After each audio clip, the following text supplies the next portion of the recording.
começar, antes de falar do livro, conta um pouco como é que surgiu o universo do Candyland, como que começou toda essa história. Bom, Candyland, ela teve a primeira história publicada no começo dos anos 90, né? Eu entrei na universidade em 1992, na Universidade de São Paulo, e na Escola de Comunicações e Artes, né? E era uma época sem internet, sem computador, né? Já existiam, mas não no modo comercial. O computador era uma coisa que não era difundida e tal. E o grande chavão assim da época era você fazer o seu jornalzinho, o seu fanzine, ou a sua revista, né? E comigo não foi diferente, assim. Eu tentei fazer uma revista no início, ali no curso de artes plásticas, né, que foi onde eu passei. Não foi muito para frente, por motivos vários, mas aí eu encontrei um pessoal que era de publicidade. Isso era uma coisa legal da época, né? Eu estava no curso de artes, mas eu tinha contato com o pessoal de jornalismo, de editoração. Na época tinha rádio e televisão separado de cinema, hoje em dia é uma coisa integrada e tal. E o pessoal da publicidade eu acabei conhecendo, me dava bem com o pessoal da comunicação e me chamaram para fazer um fanzine, né, com eles, que era o Luke Skywalker with Diamonds. E aí no terceiro número, esse foi um fanzine que eu fiz que teve mais de um número, assim. E no terceiro número, o Olavo publicou uma historinha chamada Candyland. E já tinha o Martin, que está no livro, já tinha a paisagem esturricada, já tinha os cactos, já tinha o sol. Mas era o Olavo que desenhou tudo. Isso, né? Eu achei aquilo tudo tão legal, né? Um lugar daquele tão judiado, chamado Candyland. Eu achei aquilo tão bacana. Eu falei, puxa, Olavo, que coisa mais legal, assim. Daí ele me falou assim, você não quer desenhar esse negócio? Não, cara, porque eu desenho tão mal. Aí eu falei, quero, né? E aí estamos aí, né? 26 anos depois, estamos inventando coisa ainda junto. Você lembra qual foi a primeira história? A primeira história de Candyland? Lembro, claro. A primeira você que eu ilustrei, lembro sim, eu posso até contar ela. Por favor. É uma história assim, o Martin, ele tá de carona, eles estão pegando carona, o Martin e uma garota que não aparece nas outras histórias. O Martin teve algumas garotas, assim, né? Apesar de não ser um cara muito... Ladies Man. Não é tanto, mas ele teve algumas acompanhantes nas suas histórias, né? E eles pegam uma carona com um sujeito que ele transformou o carro dele numa gaiola de Faraday. Que consiste, eu sei que você vai me perguntar isso, que consiste num dispositivo que pega qualquer carga elétrica vinda do exterior e faz com que ela desvie. Então, por exemplo, se um raio cair naquele carro, ele não vai sofrer o efeito do raio, né? O fato de Candyland ter tido a sua última chuva aproximadamente no século XIX não faz com que o cara desista da ideia, né? Aquele sol esturricado, assim, aquela céu sem nuvens e o cara andando numa gaiola de Faraday. Aí tá o Martin e a Suelen vem depois. E essa garota, acho que chamava Rita, eu não lembro o nome da garota. Eles vão entregar um pacote suspeito para um coreano e no final eles batem o carro e todos morrem, menos o Martin e a garota. E eles saem pelo deserto andando, assim. Isso é uma história curtinha, assim, né? Eu acho legal que isso daí tem a ver com algumas histórias que estão nesse livro também, que sempre tem essa coisa da ciência mal aplicada, né? Também, é verdade. Verdade. Eu nunca lembro disso, é verdade. Aqui, por exemplo, tem aquele esgoto suspenso, de vidro, né? Isso, tem o esgoto suspenso de vidro, tem... tem mesmo quando é uma ciência bem aplicada, no caso da história do Eratóstenes, né? Ela é aplicada de um jeito meio ridículo, assim, né? O Eratóstenes, ele aluga um escravo para contar quantos passos separam a cidade de Siena da cidade de Alexandria. Tem esse tipo de coisa mesmo. Tem uma história anterior, assim, que tem a ver com viagem do tempo. O Olavo tem um pouco essa pegada ficção científica que não dá muito certo, assim, né? Tá, e daí isso daí foi compilado em livro mesmo pela primeira vez em 2010. Foi uma publicação toda feita à mão, encadernada à mão, impressa à mão. Uma coisa que a gente fez serigrafia, né? Serigrafado, né? Costurado à mão, uma coisa assim bem... Ficou um negócio bem bonito, assim, né? Foi feito por iniciativa do Daniel Barbosa, né? Do Ateliê Caderno Listrado, né? Um ateliê de encadernação bem legal, assim. E de alguma forma que eu não consigo lembrar, esses dias eu estava tentando lembrar e não consegui, assim. O logo entrou como editor. E aí fizeram, né? O livro veio porque eu trombei com o Daniel numa esquina, ele falou, tá na hora da gente fazer esse nosso livro aí, da Candyland. Eu falei, claro, né? Achando que era uma coisa para, sei lá, em 2 meses ele estava pronto, né? Pô, vamos fazer. Vamos se falar, né? Isso aí. Então, no caso do Daniel, a gente se falou mesmo, né? A gente saiu, fez o livro. E saiu a toque de caixa, fiquei impressionado, assim. Na época ele tava tocando umas edições muito bonitas, assim, e todas com essa característica, as capas duras, revestidas em tecido, serigrafadas. Ele fez Malditos Designers, e ele fez mais, assim, eu não estou lembrando agora. Ele fez coisa de fotografia. Também, de fotografia, ele estava bem empenhado nessa coisa meio editorial. Assim. Bom, e daí isso foi lançado em 2010, assim, imagino, foi uma tiragem baixa, né? Ficou uma tiragem pequena, sim, ficou caro claro. Para burro, assim, cada exemplar custava R$90, assim. Isso a gente não... há 8 anos, imagino. Exato, entendi. Mas mesmo assim esgotou super rápido. Foi, esgotou, não levou muito tempo não, viu? Depois tinha uns exemplares meio perdidos, eu achei que não ia vender, deixei na Itiban, né? Esse lugar, você não pode deixar as coisas que vende. A culpa da... Oi? Agora está 250. Aquele lá? Bom investimento, então. Achei que não ia vender, quando eu voltei tinha vendido tudo. Eu tinha deixado uns 4 que tinham sobrado. Eu peguei da loja do Rafa Coutinho, que tinha sobrado lá, assim, isso em 2014, mas eram os últimos 4, entende? Era uma coisa assim. E daí vocês não quiseram reeditar logo depois, assim, de ter esgotado? Não, cara. Agora que você falou, eu não tinha pensado nisso, na verdade. A minha próxima pergunta é por que demorou tanto tempo pra gente ver de novo esse livro? Porque demora tudo, né, na minha carreira de quadrinista. Eu sou um quadrinista bissexto, cara. Eu sou muito enrolado, eu sou muito desorganizado, assim, sei lá. O Olavo também é outro enrolão, assim, nós somos dois. No quesito carreirista, nós somos um fracasso total, assim, eu acho que a gente não consegue, sabe, ser empreendedor.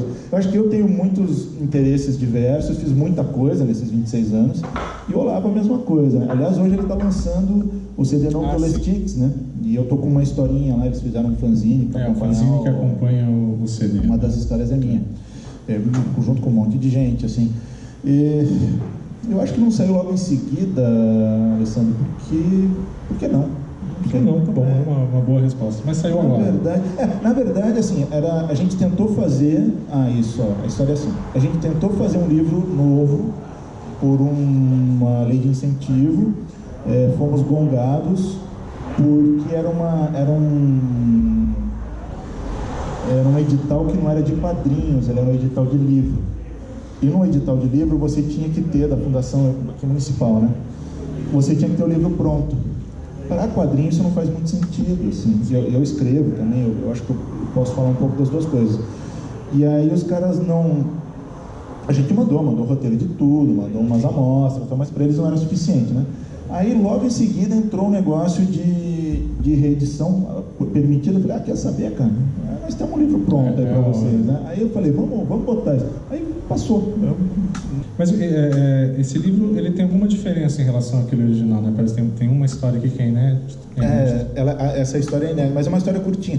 Na verdade, esse livro ele deveria ter sido até um pouquinho mais ampliado, mas eu tive algumas questões quando a gente estava começando a trabalhar no livro e que me impossibilitaram, assim, né? Fazer um trabalho que era o que eu tinha imaginado, assim, né? Mas a gente refez ilustração, a gente refez algumas coisas, tá diferente, assim. As histórias são parecidas, foram retrabalhadas também, elas passaram por uma revisão bem detalhada, assim, o Lobo é um cara bem detalhista nessa parte, né? Não deixa passar ponta solta, é um cara muito bacana de trabalhar, né? Mas daí tem uma historinha curtinha só, que foi uma história recusada por uma revista lá que eu mandei e tal, ela estava lá na gaveta. Tinha outras histórias que eu queria ter colocado, mas o Lobo achou que não era o caso, eu pensei, tá bom, né? Se você acha isso, vamos nessa, assim. Você, assim, as histórias que estão aqui, elas foram feitas, assim, com uma distância de tempo entre elas, né?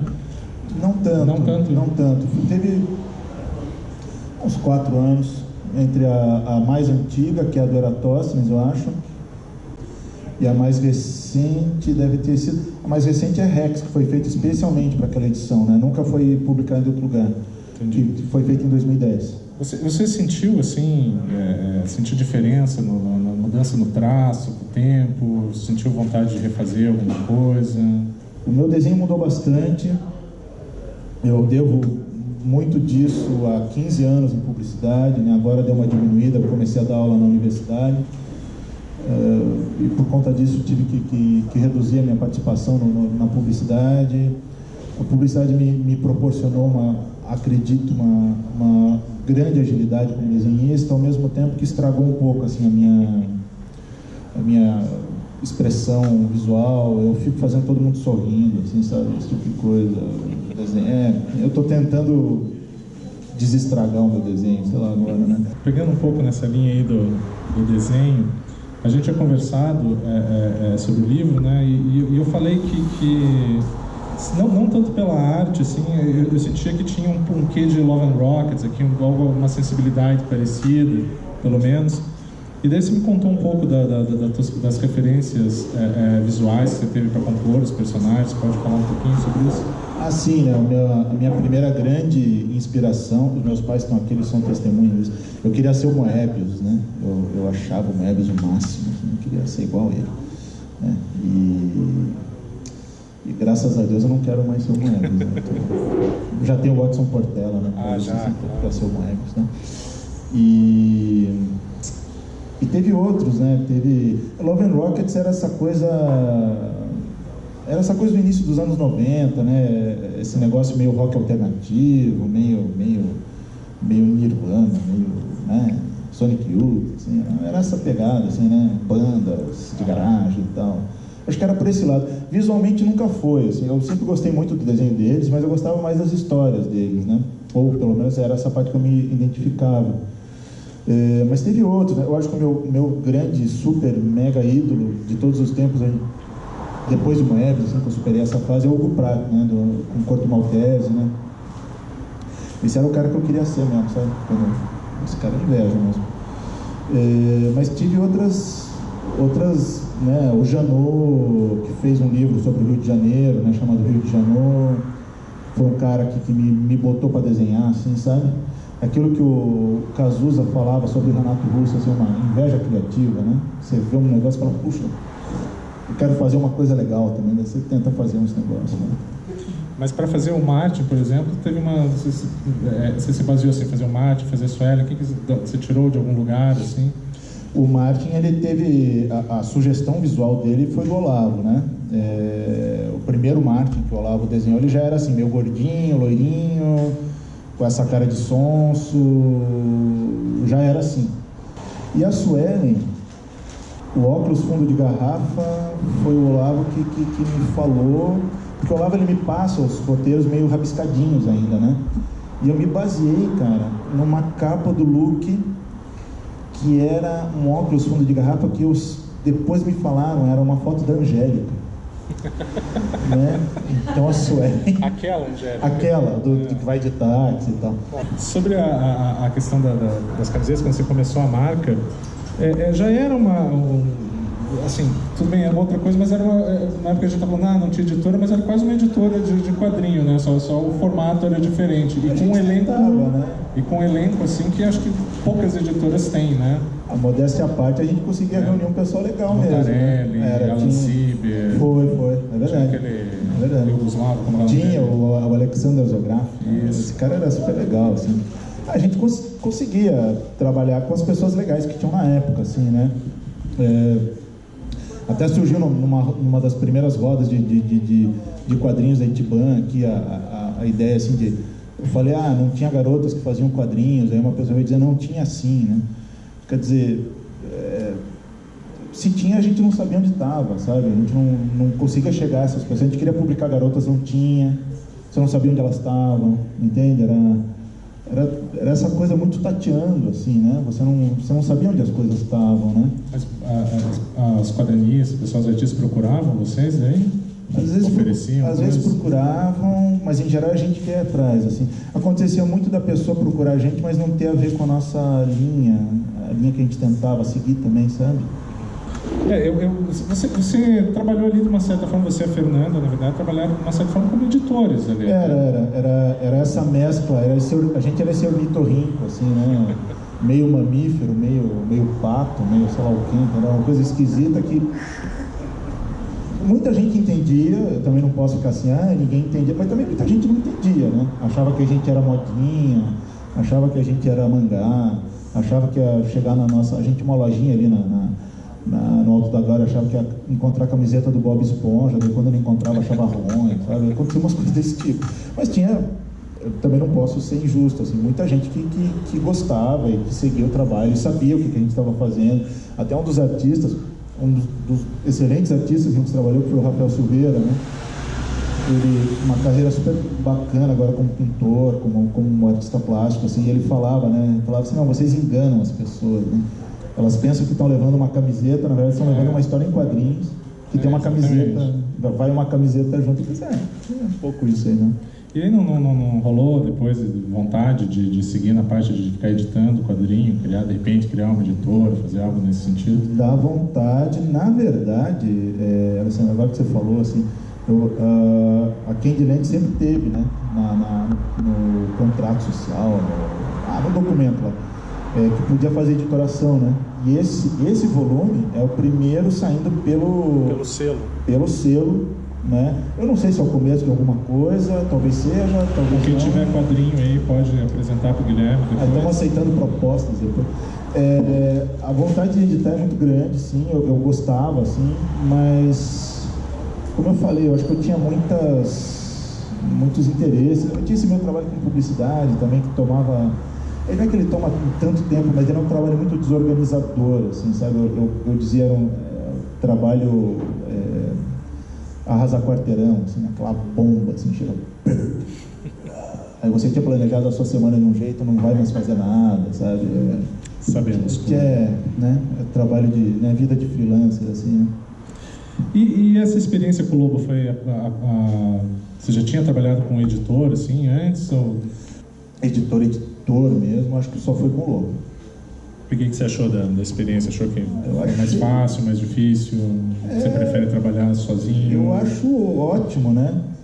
O Lobo é aquele, eu chamo ele de editor quinto Beatle, assim, né? Que não é da banda, mas toca junto, assim, sabe? E ele é um cara que não... O editor é amigo, tudo, mas ele não alivia. Se ele achar que tem alguma coisa ruim, ele vai pegar no seu pé, vai encher o seu saco. Ele falou... Vai te fazer redesenhar um negócio, sabe? Eu lembro que ele ficou super no começo, na primeira edição, ele ficou super assim com o lance de sem serigrafia. Pô, vai ser muito complicado, não sei o que, né? Era. Um cara muito comprometido. E daí quando topou, ele falou, não, então tá, e falava de... Eu lembro dele falando de balão, que não, isso aqui tem que aumentar. Isso. Eu só não tive que redesenhar mais coisa, porque o troço saiu tão a toque de caixa que não deu tempo, graças a Deus, naquela época. Mas dessa vez não teve jeito, ele me botou lá para refazer balão, para botar texto de novo, se o texto tá ruim, eu vou dar um chato, cara. Liga lógico. Assim. Eu acho ótimo, entendeu? Porque é aquele chato assim que eu acho, né, que o meu trabalho fica melhor quando ele dá uma olhada. Assim. Não é que eu também vou acatar tudo, mas ele é um cara que lê com atenção, traz coisas... É o olho, né? Quando ele esteve aqui por causa do livro, eu dei alguns livros da Barbante para ele, né, da minha editora, né? E eu estava reclamando que eu não tinha gostado de uma página preta que tinha saído num dos livros. Ele falou, não, mas isso aqui não é preto, isso aqui é não sei o que, misturado. Mas como é que você sabe? Não, tá aqui, ó, no olho, assim, isso, sabe? Então, o Lobo tem muito tempo de chão de gráfica, né?